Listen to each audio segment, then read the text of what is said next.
Hey, salut les gars, c'est Alex, content de vous retrouver aujourd'hui pour une nouvelle petite vidéo sur la chaîne Basseur de Bourgogne. Alors aujourd'hui, vidéo un petit peu particulière, puisque c'est la première vidéo tournée avec la caméra, avec ma nouvelle caméra, la Osmo Action 5 Pro. Alors je suis impatient de vous faire cette petite vidéo, de la poster et voir ce que ça donne, voir s'il y a des réglages à faire au niveau du son ou de l'image. En tout cas, je suis impatient de vous montrer ça et voir ce que vous en pensez. Alors aujourd'hui, petit thème que j'avais envie de vous faire depuis un petit moment, mais que j'avais pas trouvé le temps de vous faire.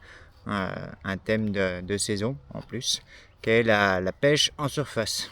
Alors aujourd'hui, je vais vous parler d'un leurre en particulier pour la pêche en surface que j'adore utiliser, que ce soit sur le black bass, mais aussi sur le brochet, qui est donc la frog. Voilà. Alors, la frog, c'est quoi? La frog, c'est une imitation de grenouille, vous l'aurez bien compris, avec deux hameçons, comme ceci, qui sont vraiment collés au corps de la frog. Alors, on a plusieurs styles de frog, on en a avec deux hameçons, comme celui-ci, mais on en a aussi avec un seul hameçon, suivant les tailles. Alors, la frog, pour vous faire un petit point historique rapidement, c'est un leurre qui est très très vieux, malgré ce qu'on pourrait croire. Je crois que les premiers modèles ont été sortis dès les années 30 ou 40, je crois, aux États-Unis. C'est comme beaucoup d'autres leurres, c'est un leurre qui a été inventé aux États-Unis à la base pour pêcher le black bass, comme 70-80% des leurres qu'on utilise. Et en fait, c'est les mecs qui voyaient les black bass choper des insectes ou des grenouilles en surface et qui ont réfléchi à une idée pour essayer de concevoir un leurre qui allait imiter justement tout ce qui était batracien, grenouille, pour essayer de vraiment aller débusquer les black bass dans les endroits les plus encombrés. Et ils ont donc trouvé cette idée de créer une imitation de grenouille, donc une frog, avec la particularité d'avoir vraiment deux hameçons collés sur le dessus de la frog, ce qui permet un passage dans les herbiers et dans les zones encombrées sans accrocher, ce qui a tout de suite été révolutionnaire et ce qui a tout de suite fonctionné, vous vous doutez bien. Donc voilà, c'est vraiment un leurre exceptionnel.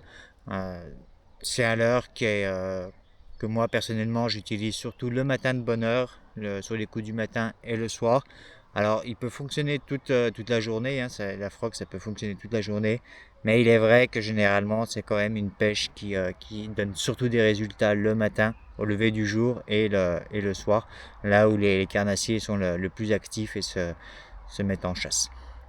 Alors, il y a plusieurs particularités sur les frogs. Il y a plusieurs choses qui peuvent faire une bonne frog ou une mauvaise frog. Alors déjà, pour commencer, ça va être tout ce qui va être attache, en fait. Vous voyez, il faut vraiment que vous ayez une attache, un œillet solide, qui soit costaud, parce que forcément, c'est là que l'effort va se faire le plus. Donc, il faut vraiment avoir un œillet costaud. Généralement, sur des frogs réputés ou connus dans le commerce, vous avez souvent l'œillet est quand même assez costaud. Donc là-dessus, il n'y a pas trop de problème. Ensuite, l'autre élément très important sur une frog, ce sont les hameçons et surtout le gap de l'hameçon. Le gap, c'est l'espacement que vous allez avoir en fait entre votre frog et votre hameçon. Vous voyez? Il faut vraiment que vous ayez un espacement, comment, un, un espacement pardon, entre votre hameçon et votre frog aplati comme ça, qui soit assez important. Pour qu'en fait, quand le poisson va mordre votre frog, la frog se plie bien, libère les deux hameçons pour que le poisson se pique. Voilà. Donc il faut vraiment avoir un espacement qui soit quand même assez large entre l'hameçon et le plastique. Un autre élément aussi qui est très important, ça va être le plastique même de votre frog, la matière même de votre frog. Vous allez avoir des frogs qui vont avoir un plastique plutôt dur, trop dur même parfois, et qui va en fait pas bien se plier, et ce qui va forcément vous occasionner pas mal de décrochés ou de ratés. Donc le mieux c'est d'essayer de prendre des frogs avec un plastique assez souple, qui se plie quand même assez bien. pour justement permettre bien à la frog de se plier et au poisson de se piquer. C'est vraiment un élément avec l'hameçon et le plastique, c'est vraiment les deux éléments très importants pour une frog.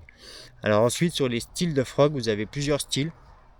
Vous allez avoir des frogs classiques comme celle-ci qui est une de chez Caperlan, ou celle-ci qui est une frog de chez Savage, donc avec une forme classique, hein, l'œillet, voilà.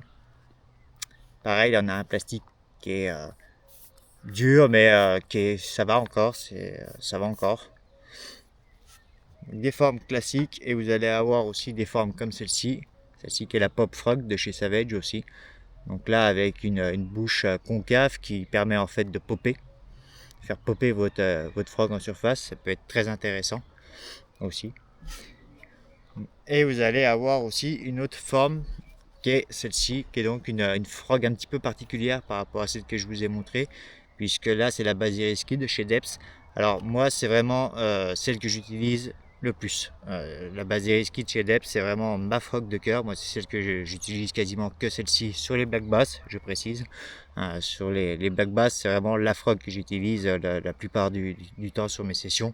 C'est celle qui me rapporte le plus de poissons. Alors on est entre une frog en fait et un whitebait, je ne sais plus le nom exact, parce qu'en fait vous allez avoir un mouvement comme ça, donc un mouvement de crawler en fait. C'est plus un crawler, voilà, je cherchais le nom.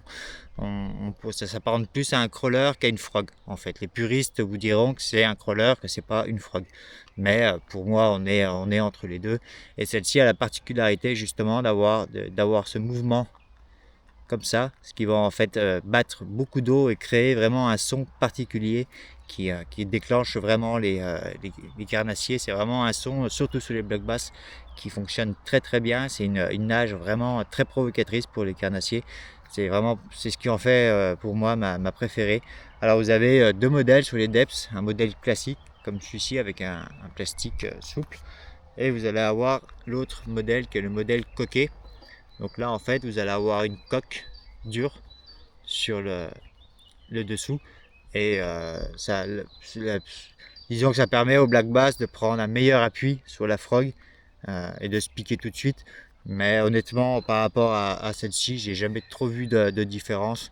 Donc les deux frogs fonctionnent très très bien et sont aussi efficaces l'une que l'autre.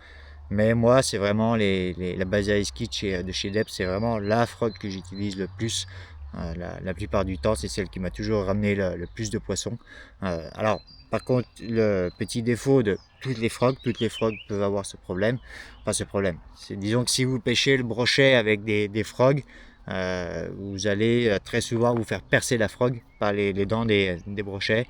Et disons qu'elles font, si vous êtes sur une bonne session avec beaucoup d'attaques, votre frog vous fera pas long feu.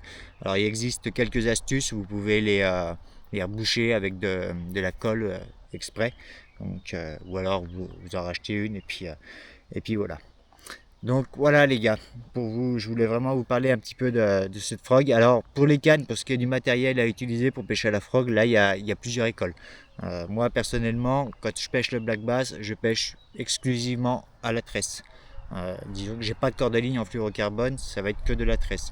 Pourquoi? Parce que la tresse va flotter, donc va me permettre à ma frog de vraiment avoir une flottaison parfaite. Et deuxième avantage de la tresse, c'est qu'elle va me permettre de trancher les herbes en fait. Généralement, pour ma part, sur mes spots, c'est généralement des spots très herbeux. Donc quand je pêche à la frog, j'ai besoin de trancher l'herbe. C'est pour ça que j'utilise un corps de ligne exclusivement en tresse, pour pêcher à la frog. Pour le brochet, là par contre, forcément, je vais utiliser un bas de ligne en fluorocarbone, plutôt en gros diamètre. Je ne veux pas brider la nage de ma frog non plus, donc généralement je monte pas plus de 70 centièmes, entre 50 et 70 centièmes. Donc voilà, directement le gros fluoro directement relié sur la tresse. Pour ce qui est de la tresse, c'est pareil, faut pas hésiter. Là, on va être sur des pêches quand même assez fortes. Pour le black bass, vous allez très souvent devoir extraire les poissons du cover. Donc il faut utiliser des grosses tresses, il ne faut pas hésiter à monter en taille. Je sais que beaucoup d'entre vous, beaucoup de pêcheurs ont tendance à utiliser des tresses un peu trop fines et ont des casses, c'est le problème. Donc il ne faut pas hésiter à monter sur des grosses tresses. Moi pour ma part j'utilise des tresses entre 20 et 23 centièmes. Donc voilà, on peut monter encore plus haut mais c'est déjà pas mal. C'est déjà pas mal. Et pour les cannes, je vous conseille d'utiliser des cannes assez fortes, donc du MHH. Disons que 14-42 grammes 14-40 grammes sera le minimum, mais je vous conseille plus de partir sur du 40, 80, 20, 60, ce qui va vous permettre d'avoir vraiment de la force pour extraire les poissons. Sur de la pêche à la frog, on est très souvent sur des attracts très agressives, que ce soit du black bass ou du brochet, et dans des postes très encombrés. Donc forcément, les poissons, une fois qu'ils vont être piqués, vont avoir tendance à se foutre sous les branchages ou quoi, et vous risquez des casses ou si vous n'avez pas des cannes assez fortes pour les extraire. Dernière petite chose aussi pour la pêche à la frog, ayez ce petit temps de latence. Alors c'est très dur, mais avec le temps, c'est quelque chose que vous allez apprendre à faire. Au moment où vous avez votre attaque, en fait, ne ferrez surtout pas tout de suite, sinon vous allez extraire la frog de la gueule du poisson. Vous voyez l'attaque, dans votre tête vous comptez 1, 2 et vous ferrez. Voilà, pour vraiment laisser autant au poisson d'aspirer la frog, se retourner et là il faut ferrer. Donc à peu près généralement 1-2 secondes, c'est très bien pour ferrer. Donc voilà les gars, c'était une petite courte vidéo là pour vous parler de la frog. Là on va arriver sur l'ouverture de Black Bass approche fin juin. Donc c'est des pêches à la frog, c'est une pêche que je vais beaucoup pratiquer pour ma part. C'est une pêche que j'adore pratiquer sur le black bass.